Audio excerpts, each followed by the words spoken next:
Chapter 10, Mishnah 6. The Mishnah discusses another case of a man who has two wives and not enough property to pay both of their Kesubos. If someone was married to two wives and sold his field, which was worth only enough to pay one of their Kesubos, the first wife, i.e. the one he married first, wrote to the buyer of the field, "I will have no legal claim or argument with you about this field and will not take it from you as payment for my Kesuba," and then the husband died. The law is that the second wife can take the field from the buyer, and then the first wife could take it away from the second wife, since her right to the field came first. And then the buyer can take it from the first wife, since she gave up her rights with respect to him. And they keep going around in a circle. The second wife takes it again from the buyer, the first wife takes it from the second wife, and the buyer takes it from the first wife, and so on, until they make a compromise among themselves.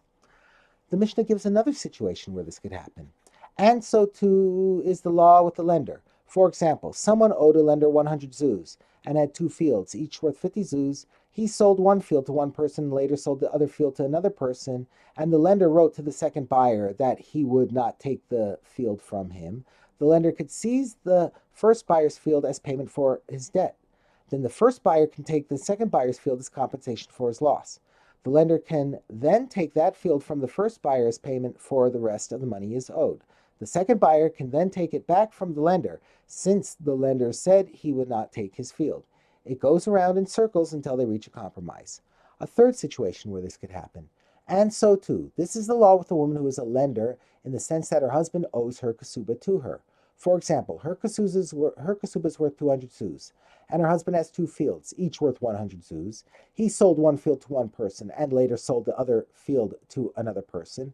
And the woman wrote to the second buyer that she would not take his field as payment for her kasuba. When the husband dies, the woman can seize the first buyer's field as her payment. Then the first buyer can take the second buyer's field.